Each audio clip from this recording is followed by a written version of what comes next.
Sejarah Sastra Koran periode 1850 sampai 1933.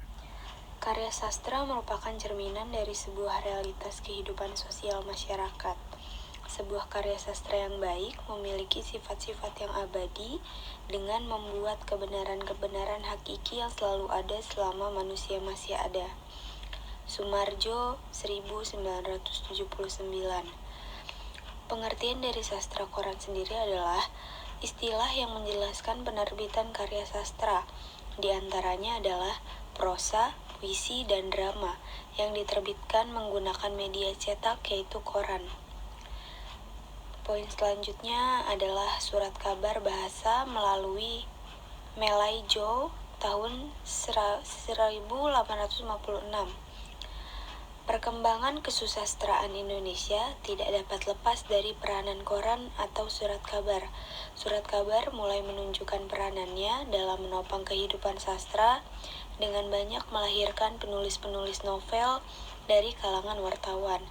Ini bahkan dapat dilacak sejak terbitnya surat kabar pertama yang menggunakan bahasa Melayu dengan tulisan Latin, yakni surat kabar bahasa Melaijo tahun 1856 dan beberapa surat kabar izin sesudah itu yang memunculkan penulis-penulis Tionghoa.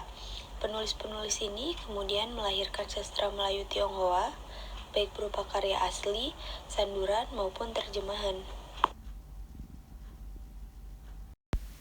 Untuk Pinkan dipersilahkan. Baik, terima kasih Citra. Saya akan melanjutkan materi berikutnya, yaitu tentang Medan Priaji awal abad 20. Di dalam rentang panjang sejarah sastra Indonesia atau Melayu, evolusi sastra koran dapat dilacak sejak masa praset sastra Indonesia modern. Awal abad 20-an diketahui surat kabar Medan Priaji dari Bandung yang memuat cerita-cerita sejarah sastra Indonesia bersambung berbentuk roman. Selanjutnya adalah Sinar Hindia. Pada zaman pergerakan, seorang revolusioner seperti Suman, Darsono, Marco, dan juga seorang jurnalis.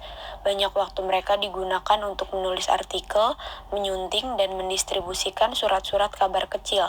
Dengan surat kabar dan barang cetakan lainnya, kaum Kromo dapat dibentuk kesadaran kolektif untuk membayangkan masa depan yang mereka hadapi.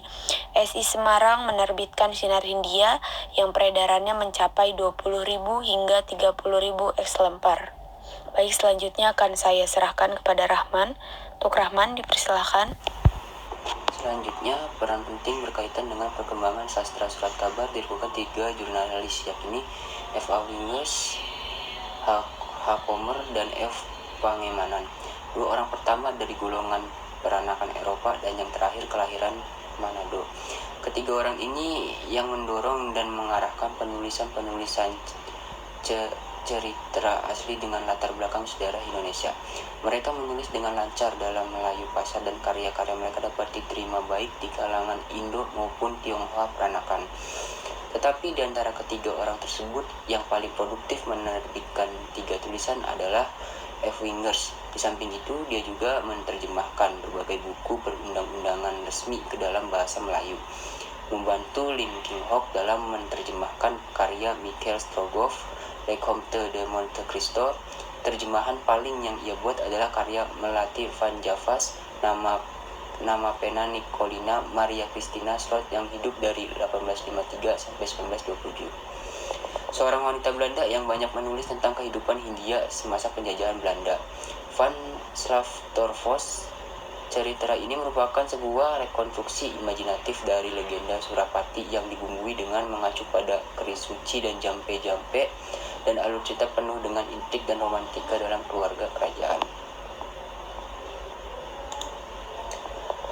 Sedangkan tulisan-tulisan non-fiksi R.M.